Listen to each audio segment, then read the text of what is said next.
7 sampai 13. 7 sampai 12.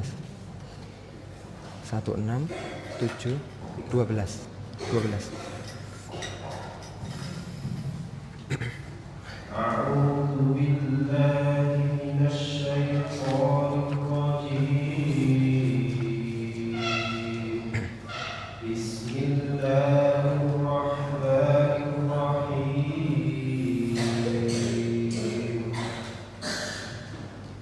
Alladzina kafaru wa saddu an sabilillahi adalla a'malahum walladzina amanu wa 'amilus solihati wa amanu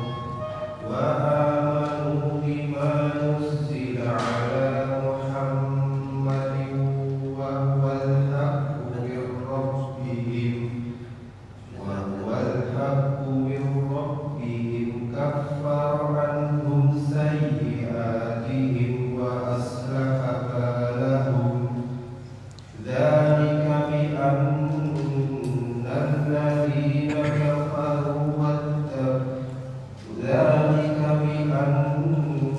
alladhina kafaru ittaba'ul batila wa anna alladhina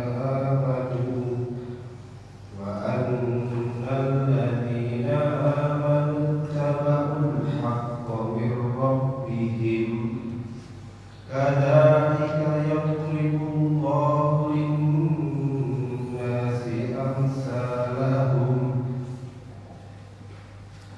fa idza laqitumul ladzina kafaru فضرب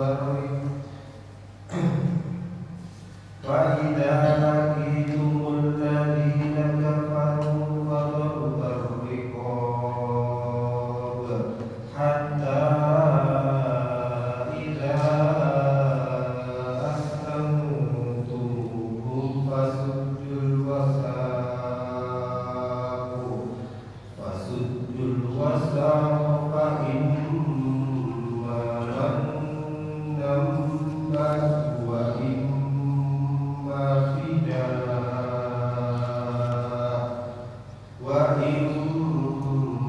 فداء حتى تضع الحرب أوزارها ذلك ولو يشاء الله لانتصر منهم ولكن ليبلو بعضهم ببعض والذين قتلوا في سبيل الله فلن يضل أعمالهم سيهديهم ويصلح بالهم ويدخلهم الجنة عرفها لهم. Dengan menyebut nama Allah yang Maha Pengasih dan Penyayang. Orang-orang kafir yang menghalangi manusia dari jalan Allah Subhanahu wa taala, maka Allah Subhanahu wa taala menyesatkan perbuatan mereka. Adapun orang-orang yang beriman dan beramal saleh serta beriman pada apa yang diturunkan kepada Muhammad SAW, dan itulah kebenaran dari Rabb mereka, maka Allah Subhanahu wa taala menghapuskan kesalahan-kesalahan mereka dan memperbaiki keadaan mereka. Yang demikian itu karena sesungguhnya orang-orang kafir mengikuti yang batil, adapun orang-orang mukmin mengikuti yang hak dari Rabb mereka. Demikianlah Allah Subhanahu wa taala membuat permisalan untuk manusia. Apabila kalian bertemu dengan orang kafir di medan perang, maka penggalaulah mereka. Apabila kalian telah mengalahkan mereka, maka lawanlah mereka. Lalu setelah itu kalian boleh membebaskan mereka atau menerima tebusan sampai perang berakhir. Apabila Allah Subhanahu wa taala menghendaki, niscaya Allah Subhanahu wa taala akan membebaskan mereka. Tapi Allah Subhanahu wa taala hendak menguji sebagian kalian dengan sebagian yang lain. Orang-orang yang terbunuh di jalan Allah Subhanahu wa taala, maka Allah Subhanahu wa taala tidak menyia-nyiakan amalan mereka. Allah Subhanahu wa taala akan memberi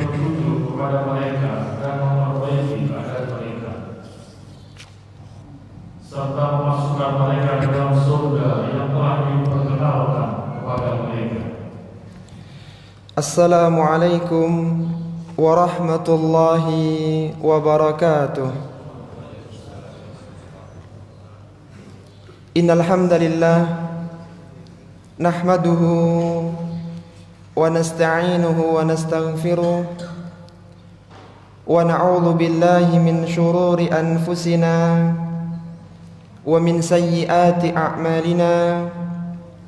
Man yahdihillahu fala mudilla lahu wa man yudlil fala hadiya lahu.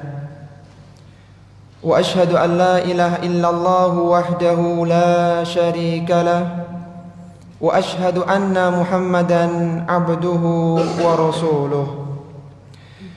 Ya ayyuhalladzina amanu taqullaha haqqa tuqatih wa la tamutunna illa wa antum muslimun.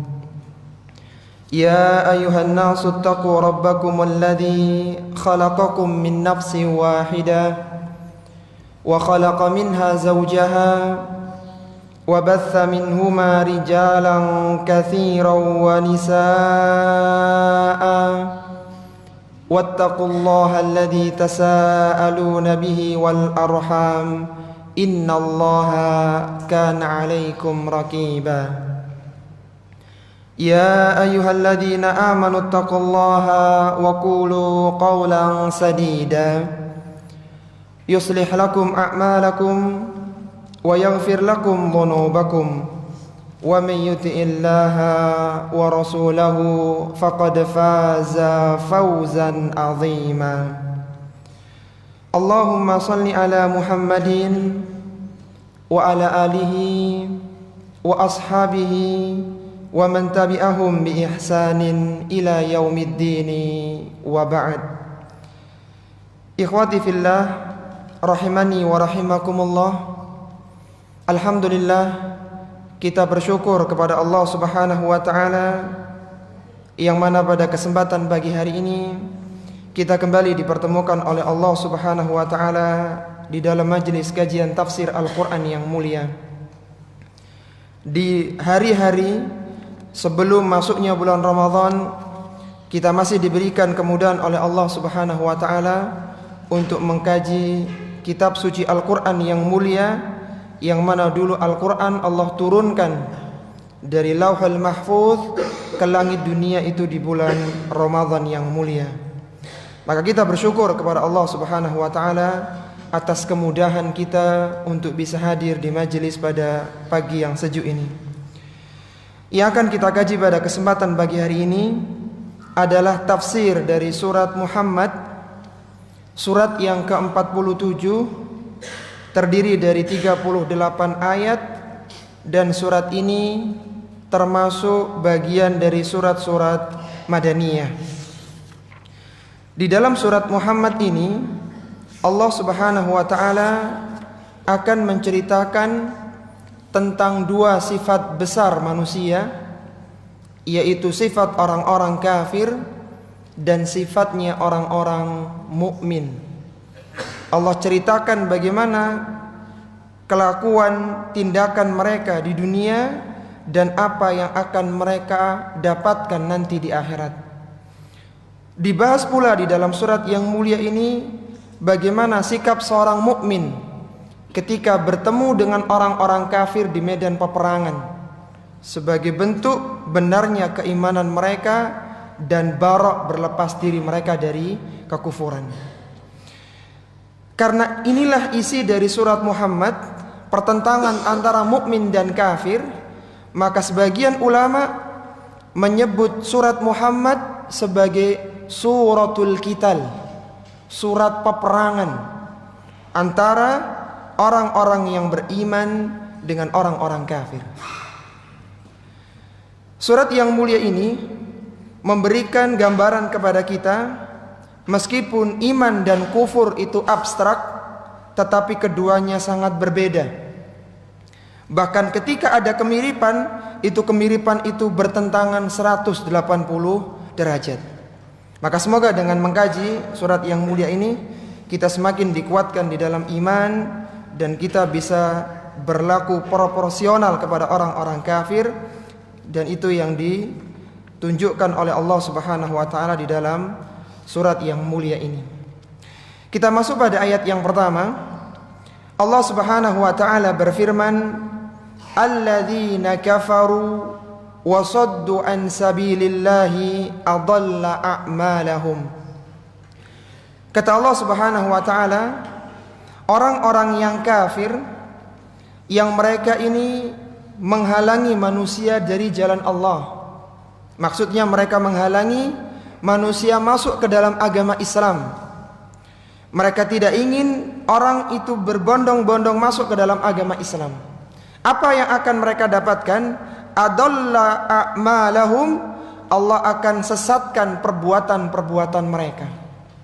Maksudnya adalah orang-orang yang kafir yang mereka menghalangi manusia untuk masuk ke dalam agama Islam. Meskipun mereka berbuat kebaikan, mereka menyambung silaturahmi, mereka memberi makan, berbuat baik kepada manusia, maka Allah katakan adalla a'malahum. Allah akan lenyapkan, Allah akan batalkan perbuatan-perbuatan mereka. Maksudnya mereka tidak akan mendapatkan pahala dengan amalan kebaikan itu, dan mereka tidak akan mendapatkan imbalan kebaikan nanti di akhirat. Ini adalah satu ancaman Allah Subhanahu wa taala yang berat kepada orang-orang kafir. Kenapa dikatakan berat? Karena manusia diciptakan untuk berbekal di muka bumi ini. Mereka diberikan kehidupan di dunia untuk menumpuk amalan kebaikan. Sedangkan orang-orang kafir, amalan kebaikan mereka tidak diterima oleh Allah Subhanahu wa taala. Jadi ibarat mereka ini menumpuk bekal, maka kantong mereka ini lubang, sehingga diberi masukan maka semuanya akan keluar, akan hilang. Dan ini ancaman yang berat bagi orang-orang kafir kelak di akhirat. Bagaimana orang-orang yang beriman? Adapun orang yang beriman sebaliknya, Allah sebutkan pada ayat yang kedua, walladzina amanu wa amilus salihati.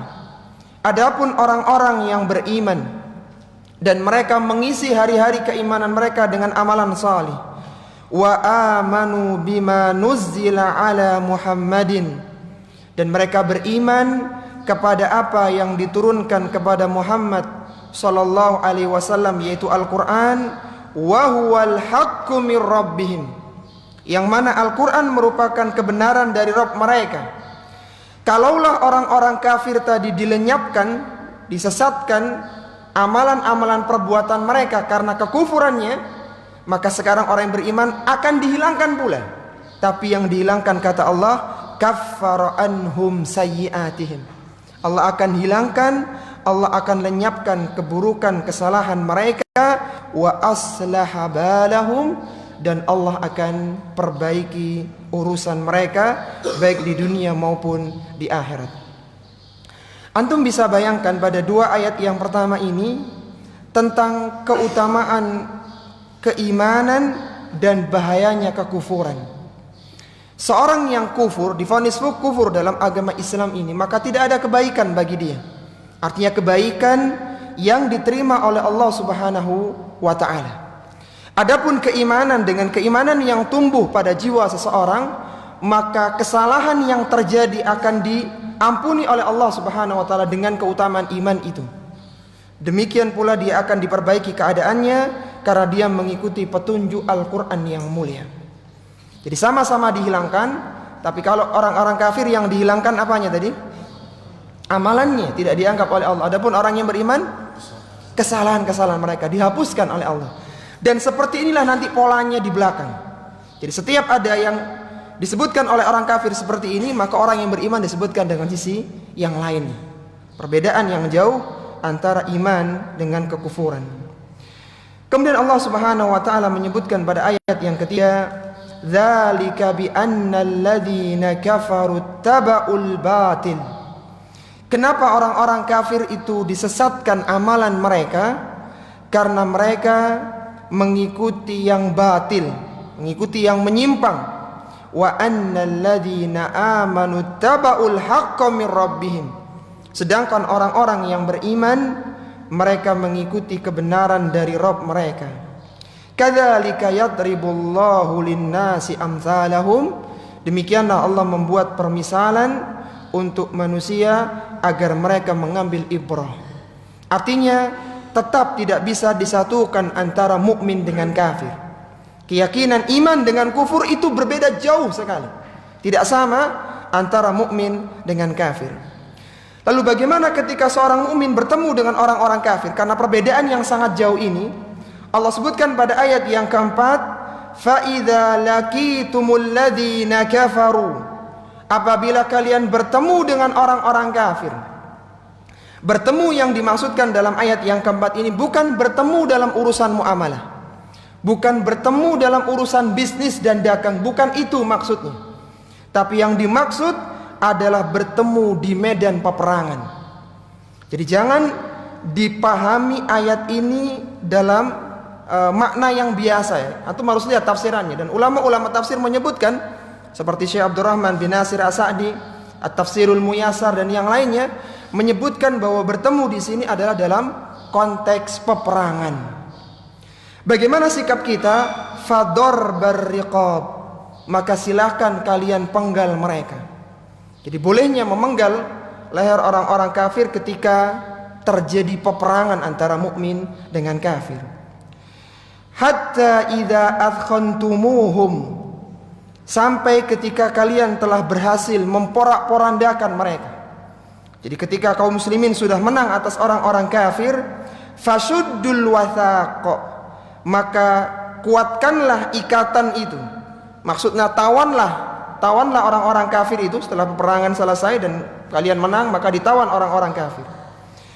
Bagaimana menyikapi tawanan dari orang kafir ini? Allah sebutkan dalam ayat ini dua. Yang pertama, fa imma mannam ba'du wa imma fidaan. Kalian boleh melepaskan orang kafir itu setelah peperangan berakhir, dan kalian boleh meminta tebusan. Jadi tunjukkan bagaimana memperlakukan tawanan orang kafir. Yang pertama, kita boleh untuk membebaskan mereka tanpa syarat. Yang kedua, kita boleh meminta tebusan. Disebutkan oleh beberapa mufassirin, ada tambahan dua lagi ya tentang penyikapan tawanan orang kafir itu. Tambahannya yaitu boleh menjadikan mereka sebagai budak orang-orang beriman, dan yang kedua boleh mereka dihukum mati. Jadi ada 4 penyikapan tawanan itu. Yang pertama, bisa dimerdekakan tanpa syarat, bisa diminta tebusan. Jadi minta tebusan berapa uang, kemudian dimerdekakan, atau saling tukar menukar tawanan, ini juga boleh. Kemudian yang ketiga, dijadikan mereka sebagai budak, sehingga budak itu tidak akan ada kalau tidak ada peperangan. Atau yang keempat, boleh mereka ini dieksekusi mati. Berdasarkan ayat yang mulia ini, diatur dalam Islam bagaimana menyikapi tawanan orang kafir. Dan itu semua tergantung pada pemimpin pasukan, mana yang lebih maslahat.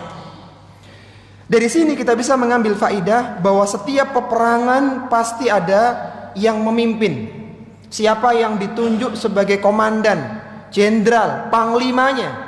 Karena nanti memutuskan tawanan orang kafir ini diapakan tergantung keputusan siapa? Keputusan siapa? Pemimpinnya. Tidak sesuka kita, yang misalnya kita yang berperang, tidak suka kita memperlakukan mereka. Tapi tergantung kebijakan pemimpin.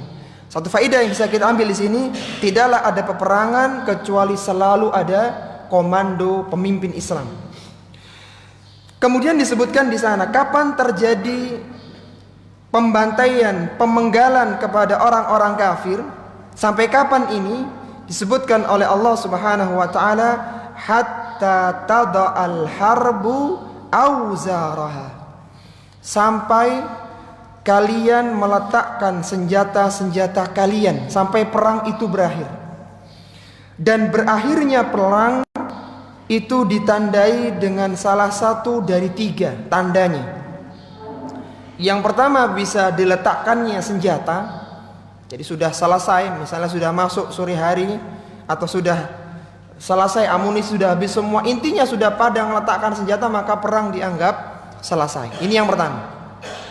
Kemudian yang kedua, apabila ada perjanjian damai, gencatan senjata. Misalnya, karena ini adalah bulan-bulan suci, misal saja, maka dua kelompok ini sebenarnya masih kecamuk perang, tapi mereka sepakat dalam bulan ini tidak boleh ada penyerangan. Maka perang selesai. Maksudnya tidak boleh ada penyerangan dadakan, gitu.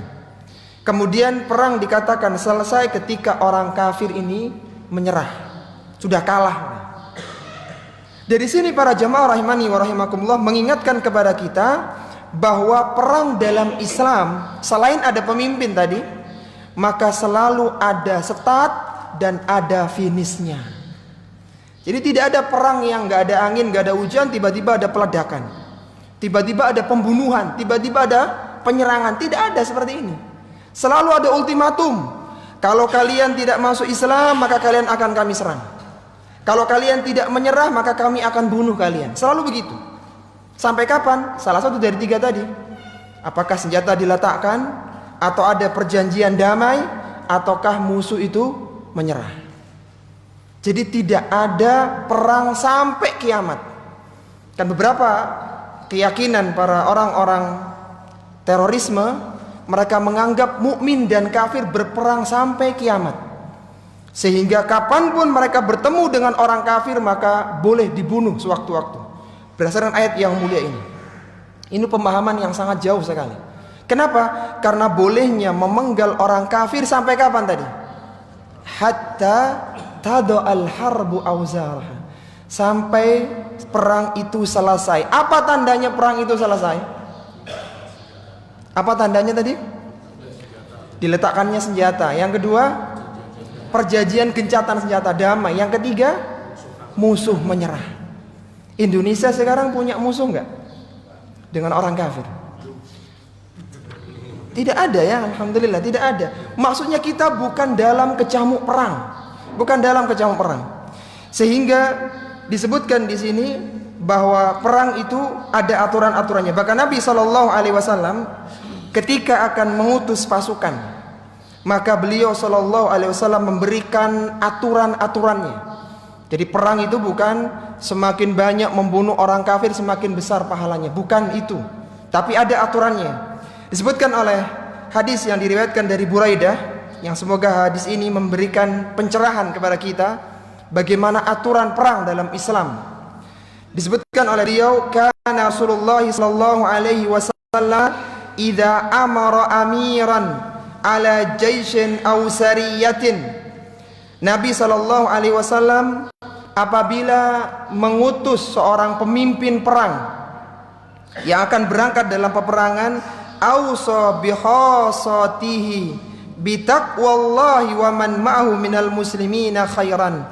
Maka pesan pertama kali yang diberikan oleh Nabi kepada pemimpin dan pasukan yang dia bawa, agar mereka bertakwa kepada Allah Subhanahu wa taala. Ini yang pertama, bertakwa kepada Allah Subhanahu wa taala. Tsumma qala, kemudian beliau sallallahu alaihi wasallam berpesan kepada pasukan itu, uhzu bismillahi fi sabilillah. Berperanglah kalian dengan menyebut nama Allah. Berperanglah kalian di jalan Allah dengan menyebut nama Allah. Kemudian yang kedua pesan Nabi, qatilu man kafara billah. Bunuhlah orang-orang yang kufur kepada Allah. Uhzu wala taghullu. Berperanglah kalian dan janganlah kalian berkhianat. Janganlah kalian curang, artinya jangan kalian hulul, yaitu mengambil harta ghanimah sebelum dibagi oleh pemimpin. Wala taghdiru, janganlah kalian menipu. Wala tamthulu, janganlah kalian mencincang, memutilasi musuh kalian. Wala taqtulu walidan, dan janganlah kalian membunuh anak-anak. Apa tadi pesan Nabi SAW kepada pasukan yang akan berangkat? Dipesankan untuk apa? Bertakwa kepada Allah. Yang kedua, agar membaca basmalah ketika peperangan. Sebutlah nama Allah dalam peperangan kalian. Kemudian yang ketiga apa? Bunuhlah orang-orang yang kafir kepada Allah. Yang keempat, janganlah kalian berkhianat. Yang kelima, jangan menipu. Yang keenam, jangan mencincang. Dan yang ketujuh, jangan membunuh anaknya siapa? Jangan membunuh anaknya siapa? Jangan bunuh anak orang kafir. Antum bisa lihat ya di sini, membunuh anak orang kafir saja tidak boleh. Bagaimana kalau yang dibunuh itu anaknya sendiri? Jadi anaknya dibawa dalam yang katanya jihad, kemudian diajak untuk meledak bersama dirinya. Yang dibunuh anaknya sendiri. Kira-kira benar apa salah seperti ini? Benar apa salah? Salah. Membunuh anak orang kafir saja tidak boleh, apalagi membunuh anak sendiri meskipun dengan alasan jihad, meskipun dengan alasan perang. Jadi perang dalam Islam ada aturan. Tidak hanya sekedar yang penting orang kafir mati, yang penting orang kafir takut. Enggak yang penting itu. Yang penting kita dapat pahala dari jihad ini. Karena berjihad itu adalah amalan yang suci, amalan yang mulia di dalam Islam.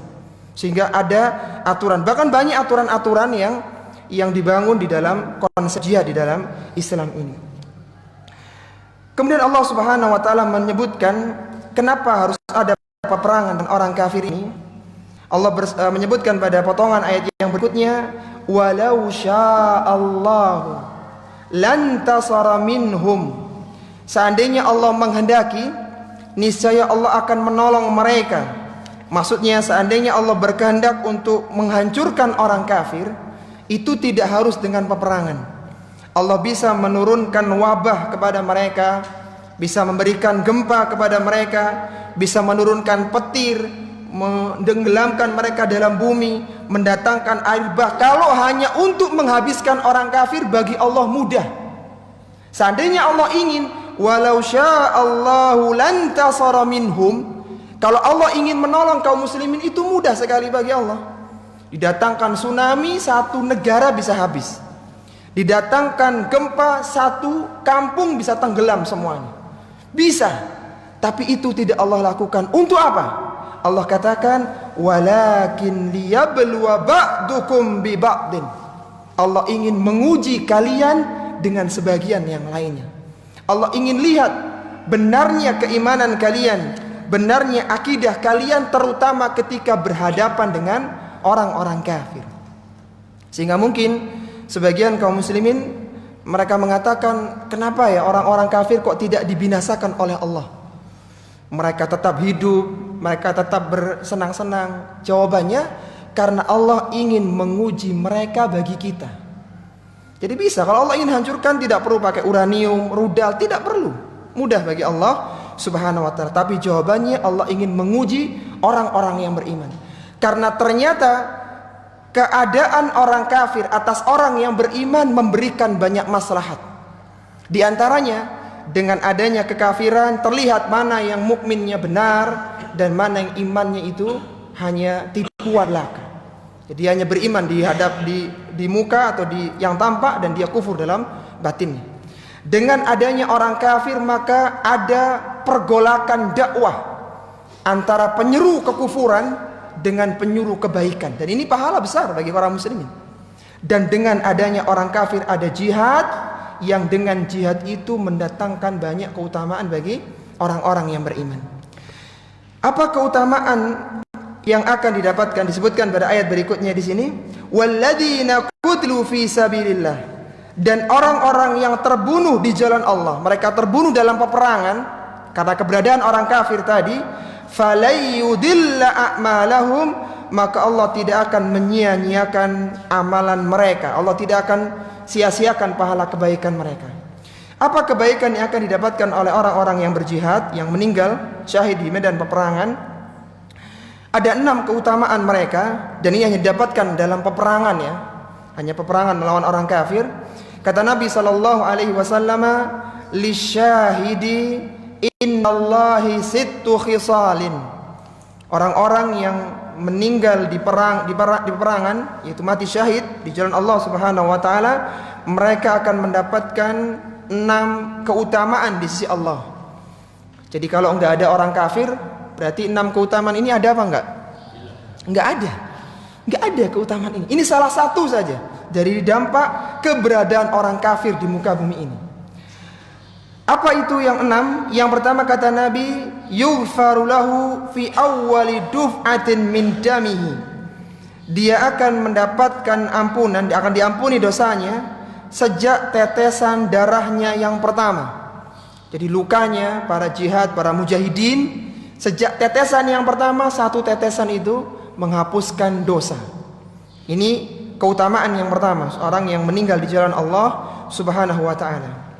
Kemudian yang kedua, wa yura maq'adahu fil jannah. Dia akan melihat tempatnya di surga. Sejak di alam kubur dia bisa melihat tempatnya di surga nanti. Kemudian yang ketiga, wa yujaru min adzabil qabri. Dia akan diselamatkan, dilindungi dari siksa kubur. Sehingga di antara orang-orang yang tidak terkena siksa kubur atau tidak mendapatkan fitnah kubur, yaitu para mujahidin yang meninggal di jalan Allah Subhanahu wa ta'ala, para syuhada. Itu tidak kena fitnah kubur, langsung mendapatkan nikmat kubur. Kemudian yang keempat, wa ya'manu minal fazail akbar. Dia akan sekalian ya, yang keempat itu wa yu'manu minal fazail akbar, dan dia diamankan dari, diselamatkan dari goncangan yang besar pada hari kiamat. Ketika terjadi tiupan sangkakala, maka semua makhluk yang ada di langit dan di bumi, yang hidup maupun yang mati itu semua terkejut dengan tiupan sangkakala itu. Selain hancur juga ada kejutannya. Ada orang-orang yang tidak terkejut, yaitu diantaranya orang-orang yang mati syahid ini, yang syuhada ini enggak terkejut dengan tiupan sangkakala pada hari kiamat. Kemudian yang keempat, wa yuhalla hullatal iman. Dia akan dihiasi dengan perhiasan iman. Kemudian yang kelima, wa yuzawwajahu minal hurin in. Dia akan dinikahkan dengan para bidadari di surga. Dan yang keenam, wa yushaffa'u fi sab'ina insanan min aqaribihi. Dia diberikan hak untuk memberikan syafaat kepada 70 orang dari kalangan kerabatnya. Coba kita sebutkan, kita ulang lagi 6 keutamaan orang-orang yang meninggal dalam peperangan di jalan Allah. Yang pertama apa? Tetesan darahnya akan diampuni dosanya sejak tetesan darah yang pertama. Yang kedua, akan ditampakkan tempatnya di surga. Yang ketiga, diselamatkan dari siksa kubur dan diselamatkan dari goncangan pada hari kiamat. Yang keempat. Yang kelima,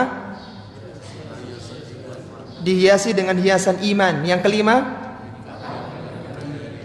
akan dinikahkan dengan bidadari surga. Yang keenam, bisa memberikan syafaat kepada 70 keluarganya. Sekali lagi, semua ini didapatkan karena keberadaan orang kafir di muka bumi ini. Sehingga dalam ayat yang mulia ini mengingatkan kepada kita bagaimana kita harus menyikapi orang kafir secara proporsional. Ada saatnya kita harus menunjukkan kebencian, permusuhan, bahkan kalau perlu dibunuh mereka. Kapan? Di medan peperangan. Dan ada saatnya cukup kebencian itu dalam hati. Adapun interaksi muamalah biasa, karena bukan pada ranah perang. Tetapi yang perlu diingat para jamaah rahimani wa rahimakumullah, bahwasannya meskipun orang-orang yang mati syahid itu memiliki keutamaan, tapi ada satu yang tidak bisa dihapuskan dengan pahala syahid, yaitu hutang. Orang yang punya hutang, meskipun dia mati syahid, maka hutang itu tidak bisa otomatis lunas. Sebagaimana disebutkan oleh Nabi SAW dalam hadis yang lainnya, yughfaru lisyahidi kulla dzambin illa dain. Akan diampuni semua dosa orang-orang yang mati syahid kecuali hutangnya. Jadi maksudnya misalnya ada orang berangkat perang, kemudian dia membawa amunisi itu, beli peralatan perang itu masih ngutang gitu, masih hutang. Misalnya dia berangkat perang dengan barang hutang, maka dengan keutamaan syahid yang tadi 6 tadi itu, tetap hutang ini akan dituntut oleh Allah sampai hari kiamat. Tidak bisa mengalahkan hutang gitu. Antum bisa bayangkanlah kalau dalam konteks peperangan yang suci, Orang yang mati syahid dengan kemuliaan yang besar saja itu hutangnya masih dituntut. Kira-kira dalam kondisi normal ya, hutang itu masih dimintai apa enggak kira-kira? Dalam kondisi yang normal akan dituntut oleh Allah Subhanahu wa taala. Ini juga mengingatkan kepada kita jangan bermudah-mudahan dalam urusan hutang. Dan itu masalahnya manusia di akhir zaman ini. Beli kendaraan ngutang. Ya istilahnya sekarang harus nyicil gitu. Itu kan hutang sebenarnya. Beli tempat tinggal juga sama, hutang lagi. Bahkan untuk acara keluarga itu kadang juga ngutang mereka. Yang disebut dengan arisan. Itu juga hutang semuanya. Jadi tolong hati-hati dengan masalah hutang ini. Karena hutang itu tidak bisa dihapuskan meskipun dengan keutamaan jihad. Yang tadi ini merupakan yang disebut oleh Nabi sebagai sonam, sebagai puncak Islam itu adalah jihad. Tapi jihad tidak bisa menutupi hutang seorang hamba, seorang muslim, seorang anak Adam. Jadi hati-hati dengan hutang. Dan termasuk dari sini ya, para jemaah rahimani wa rahimakumullah, menunjukkan tentang kesalahan besar para pelaku terorisme. Karena mereka menjarah toko, menjarah ini dan sebagainya. Karena dianggap hartanya orang kafir kemudian digunakan untuk peperangan. Kita katakan jangankan kok mencuri seperti ini, ngutang saja. Kalau seandainya dia nanti terbunuh dalam jihad yang dikatakan jihad itu, maka Allah akan tuntut itu. Kok bisa untuk perang, kok bisa pinjem emas di toko emas, kok nggak dikembalikan, akan dituntut. Apalagi hanya menjarah, mengambil hartanya orang lain.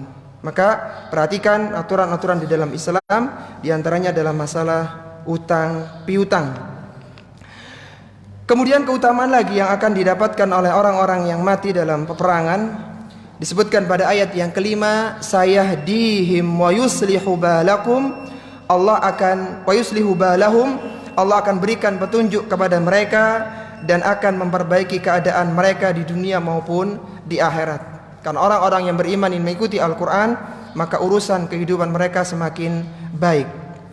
Kemudian yang keenam, wa yudkhiluhum jannata arrafaha lahum, mereka akan dimasukkan ke dalam surga yang telah diperkenalkan kepada mereka. Lihatlah di situ Allah sebutkan dengan sighah mubalaghah, bukan arrafaha lahum tapi arrafaha lahum. Kalau arafa itu hanya sekedar tahu, tapi kalau arafa itu paham benar gitu. Jadi sangat paham, sangat kenal dengan surganya. Seperti kalau kotoa itu artinya memotong, kalau kotoa itu maksudnya merajang. Jadi dipotong kecil-kecil, itu kotoa. Arrafa itu sama dengan itu. Jadi orang yang mati dalam peperangan, maka mereka akan dimasukkan ke dalam surga yang mereka sudah kenal dengan surga itu. Kenapa mereka sudah kenal? Karena sudah disebutkan keutamaannya dalam Al-Quran dan Sunnah. Dan setiap pagi dan petang senantiasa ditunjukkan, dibukakan tempatnya, tempat duduknya nanti di surga kelak.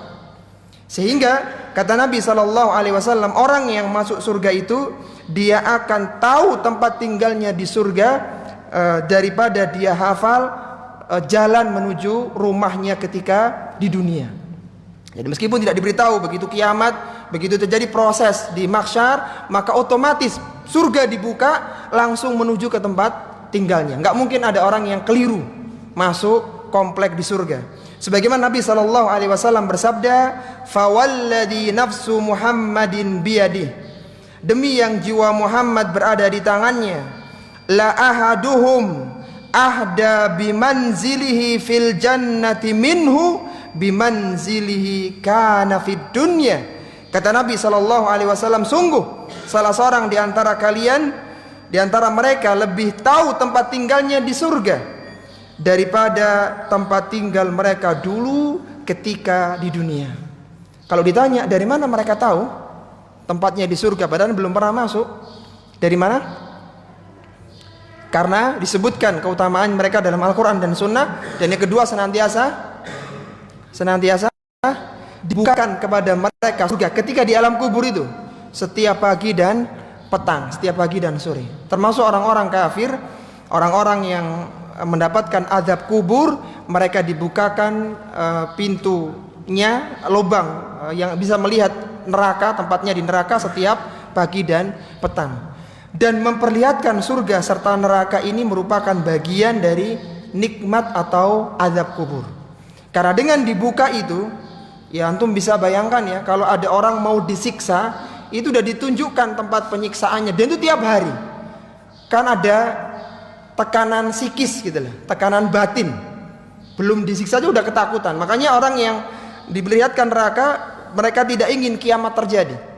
Ya Allah, wahai Rabbku, la taqumus, janganlah engkau tegakkan hari kiamat. Adapun orang-orang yang beriman, maka mereka mengatakan, ya Allah, tegakkanlah segera hari kiamat, datangkan segera hari kiamat.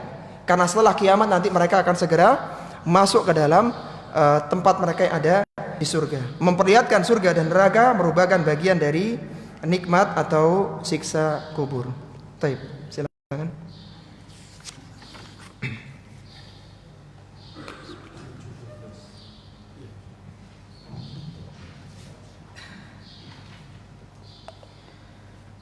أعوذ بالله من الشيطان الرجيم يا أيها الذين آمنوا إن تنصروا الله ينصركم ويثبت أقدامكم والذين كفروا فتعسا لهم وأضل أعمالهم ذلك بأنهم كرهوا ما أنزل الله ذلك بأنهم كرهوا ما أنزل الله فأحبط أعمالهم أفلم يسيروا في الأرض فينظروا كيف كان عاقبة الذين من قبلهم دمر الله عليهم وللكافرين أمثالها ذلك بأن الله مولى الذين آمنوا وأن الكافرين لا مولى لهم إن الله يدخل الذين آمنوا وعملوا الصالحات جنات تجري من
Setelah kita tahu bahwasanya peperangan antara keimanan dengan kekufuran itu akan terus berlangsung sebagai salah satu bentuk ujian kepada orang-orang yang beriman, maka bagaimana sikap kita sebagai seorang mukmin? Kita dipanggil oleh Allah Subhanahu wa taala pada ayat yang ke-7. Allah Subhanahu wa taala menyeru kepada kita orang-orang yang beriman, ya ayyuhalladzina amanu, wahai orang-orang yang beriman, in tansurullaha yansurkum, tolonglah agama Allah.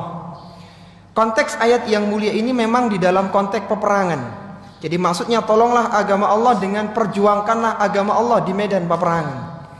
Tapi ayat ini berlaku umum, semua bentuk pertolongan kepada agama Allah itu masuk ke dalam ayat yang mulia ini. Maksudnya ketika kita tidak dalam konteks peperangan seperti sekarang, ya alhamdulillah kita bersyukur kepada Allah atas kenikmatan ini, maka kita tetap diseru oleh Allah, tolonglah agama Allah ini. Ya ayyuhalladzina amanu in tansurullah, jika kalian menolong agama Allah, yansurkum, niscaya Allah akan menolong kalian. Wa yutsabbit aqdamakum, dan Allah akan teguhkan kedudukan kalian. Kalaulah di dalam konteks peperangan, maka seorang yang menolong agama Allah dengan berjihad, maka dia akan dikuatkan kedudukannya dengan diberikan ketenangan, diberikan kesabaran, dan diberikan pertolongan nanti ketika menghadapi musuh dalam peperangan. Adapun ketika kita dalam kondisi aman, maka menolong agama Allah dengan menyebarkan dakwah, dengan hadir di majelis ilmu, dengan belajar ilmu Islam ini, maka Allah akan kuatkan kedudukan iman kita. Sebagaimana kita berusaha menolong agama Allah, di antara bentuk pertolongannya sebagaimana disebutkan oleh Syekh Abdurrahman bin Nasir As-Sa'di ketika menafsirkan ayat terakhir di surat As-Saff, di antara bentuk menolong agama Allah adalah mempelajari kitabullah, kata beliau, mengajarkan sunnah, mengajak manusia dalam kebaikan dan mencegah dalam keburukan. Itu adalah bentuk menolong agama Allah. Pada ayat yang mulia ini, orang yang menolong agama Allah, Allah akan tolong dia. Allah akan tolong dalam kehidupannya di dunia dan kehidupan nanti di akhirat. Wa yutsabbit aqdamakum, dan Allah akan teguhkan, Allah akan kuatkan kedudukan kalian. Allah akan kuatkan keilmuan kalian, keimanan kalian, dan ketakwaan kalian di dalam agama yang mulia ini. Jadi ketika seorang tidak menolong agama Allah, maka akan diporak-porandakan agamanya. Kemudian pada ayat yang berikutnya, yang ke-8, Allah berfirman, walladzina kafaru, adapun orang-orang kafir, fata'sal lahum wa adalla a'malahum, maka kecelakaanlah bagi mereka dan Allah menyesatkan amalan-amalan mereka. Perbuatan mereka tidak mendapatkan manfaat, tidak memberikan manfaat sedikit bagi mereka, terutama nanti ketika di akhirat. Kenapa orang-orang kafir ini tidak mendapatkan faidah dari kebaikannya? Allah menyebutkan pada ayat yang ke-9, dzalika bi annahum karihu ma anzalallah. Itu semua disebabkan karena mereka benci kepada apa yang diturunkan oleh Allah. Itu benci kepada Al-Qur'anul Karim. Dari sini kita bisa tahu bahwa sikap dasar orang kafir itu benci kepada Al-Quran. Dan inilah yang menjadikan mereka ini tidak mendapatkan pahala dari kebaikan itu. Kemudian faedah yang kedua, bahwa jangankan mendustakan, jangankan menghapus ayat, ada kebencian kepada ayat, itu disebutkan sebagai sebuah kekufuran. Bahkan disebutkan pada ayat ini, fa'ahbata a'malahum, Allah akan batalkan amalan-amalan mereka. Ini juga mengingatkan kepada kita, kalaulah ada seorang muslim yang dia tidak suka dengan ayat Al-Quran, tidak suka dengan salah satu saja, dia benci dengan ayat Al-Quran, maka amalannya bisa terhapus dengan keyakinan seperti itu. Kalau tidak bisa mengamalkan tidak masalah, karena mungkin belum mampu, karena mungkin belum bisa mengerjakannya, maka tidak masalah. Tapi kalau muncul kebencian, kenapa harus ada ayat ini dalam Al-Quran, kenapa harus seperti ini aturan Quran, maka kebencian ini yang masalah. Karena inilah yang menjadikan orang-orang kafir tidak diterima amalannya, bahkan semua kebaikan mereka dihapuskan. Artinya begini, kalau ada orang yang asalnya beriman, kemudian dia kufur, murtad, maka amalannya dulu itu terhapus begitu.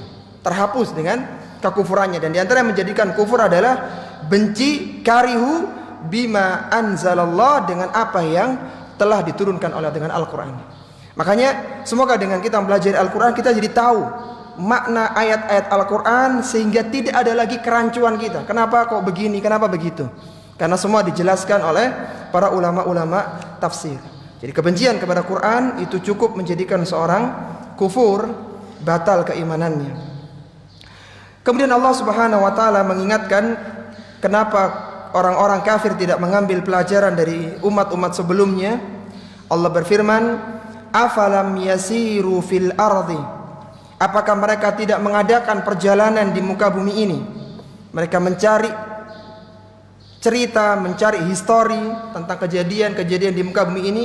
Fayanzuru kaifa kana akibatul ladina min qablihim. Mereka kenapa tidak melihat akibat yang dirasakan oleh orang-orang sebelum mereka? Kekufurannya kaum Ad, kaum Tsamud, kaumnya Lut sudah pernah terjadi dulu. Kenapa mereka tidak mau mengambil ibrah? Dammarallahu alaihim. Semua dihancurkan oleh Allah. Bumi mereka dihancurkan, di kaumnya Nabi Lut dibalik. Rumah-rumah mereka dihancurkan, anak mereka, tipu daya mereka semuanya hancur. Kenapa mereka tidak mengambil ibrah? Walil kafirina amsaluha, dan nasib orang-orang kafir pun akan semisal dengan pendahulu-pendahulu mereka. Cepat atau lambat kekufuran akan hancur, sebagaimana hancurnya kekufuran sebelumnya. Kaumnya Nabi Lut, kaumnya Nabi Shalih dan seterusnya, semua hancur sekarang, tidak ada. Jejak-jejak mereka sudah tidak ada, hancur semuanya. Demikianlah itu yang akan ditimpa, yang akan diterima oleh orang-orang kafir. Kenapa mereka tidak mengambil ibrah? Kenapa mereka tidak mengambil pelajaran? Karena mereka telah mendustakan Al-Quran, dan Al-Quran telah menceritakan kejadian orang-orang yang sebelumnya. Kemudian pada ayat yang ke-11 Allah menyebutkan di sini, dzalika bi annallaha huwa maulal ladzina amanu. Yang demikian itu sesungguhnya Allah adalah pelindung bagi orang-orang yang beriman. Allah akan menolong mereka, melindungi mereka dari orang-orang kafir. Wa annal kafirina la maula lahum. Adapun orang-orang kafir, maka mereka tidak ada pelindungnya. Mereka akan dihinakan oleh Allah Subhanahu wa taala. Kalaulah tidak dihinakan di dunia dengan kekalahan, maka mereka akan dihinakan ketika kematian dan ketika nanti di alam akhirat. Semua kekufuran akan hina di hadapan Allah Subhanahu wa taala. Kemudian pada ayat yang ke-12 Allah berfirman, innallaha yudkhilul ladina amanu wa amilus salihati jannatin tajri min tahtihal anhar. Sesungguhnya Allah Subhanahu wa taala akan memasukkan orang-orang yang beriman dan beramal salih di dalam surga yang mengalir sungai-sungai di dalamnya. Jadi orang-orang yang beriman ini di dunia banyak sekali larangannya. Tidak boleh melakukan ini, tidak boleh itu, tidak boleh melakukan riba, tidak boleh mencuri. Ada banyak yang dilarang di muka bumi ini. Bahkan sampai dalam peperangan pun banyak aturan larangan. Gak boleh bunuh anak-anak, tidak boleh mencincang, banyak sekali aturannya. Terkekang di muka bumi ini, tapi nanti mereka akan mendapatkan kebebasan di surga Allah Subhanahu wa taala. Adapun kondisi orang kafir terbalik. Mereka sekarang di dunia seolah-olah dibolehkan apapun, tapi nanti mereka banyak mendapatkan tekanan nanti di akhirat, yaitu di neraka. Walladzina kafaru, adapun orang-orang kafir, yatamatta'una, mereka akan bersenang-senang dengan syahwat mereka, wa yakuluna, dan mereka akan makan kama ta'kulul an'am, sebagaimana makannya binatang ternak, wan naru maswal lahum, dan neraka akan menjadi tempat tinggal mereka. Jadi kalau orang-orang yang beriman banyak dilarang, adapun orang kafir ini diperbolehkan. Dan orientasi orang kafir itu dua sebenarnya. Yang pertama adalah kesenangan di bawah perut dan kesenangan perut. Lihat di sini, walladzina kafaru yatamatta'una. Yatamatta' artinya bersenang-senang, terutama dalam urusan syahwat, dalam urusan jima ya, di bawah perut. Kemudian wayakulun, mereka akan makan. Mereka makan sepuasnya, kama ta'kulul an'am, sebagaimana makannya binatang ternak. Makanya orang-orang kafir ketika sudah memiliki kedudukan dan harta, yang diincar cuma dua. Kalau enggak wanita, ya makanan. Itu aja yang dicari. Karena itulah kebahagiaan mereka, dan kebahagiaan mereka hanya di dunia saja. Sedangkan orang-orang yang beriman, maka kebahagiaan mereka ditunda nanti di surga. Ad-dunya sijnul mu'min wa jannatul kafir. Dunia adalah penjaranya orang-orang yang beriman dan surganya bagi orang-orang kafir. Sehingga orang-orang kafir tidak memiliki tujuan hidup kecuali hanya bersenang-senang dan makan. Itu tujuan mereka di dunia, gimana senang, bagaimana makan. Kalau orang yang beriman, hidupnya itu tujuannya untuk berbekal, beribadah. Makan, senang-senang hanya untuk support. Kita makan supaya kita mampu ibadah. Kita bersenang-senang, refreshing supaya kita tidak penat, supaya kita tidak jenuh. Hanya untuk itu saja. Jadi hidup kita untuk berbekal, beribadah kepada Allah Subhanahu wa taala. Adapun orang kafir tujuannya memang bersenang-senang, sehingga aturan-aturan syariat itu dihilangkan. Karena aturan ini membatasi kesenangan. Nabi SAW menyebutkan tentang bagaimana rakusnya orang-orang kafir dalam makanan. Rasulullah mengatakan, al-mu'minu ya'kulu fi ma'iyyin wahidin. Orang-orang yang beriman itu makan dengan satu perut. Artinya makanan mereka terbatas, baik dari sisi kuantitas maupun jenisnya. Makannya kita nggak boleh banyak-banyak. Dan yang kita makan itu terbatas, halalan thayyibah. Yang jelek-jelek, yang haram-haram semuanya minggir. Terbatas makan kita, hanya satu perut kita makan ini. Adapun orang kafir, wal kafiruna ya'kulu fi sab'ati am'ain. Adapun orang kafir itu makan dengan 7 perut.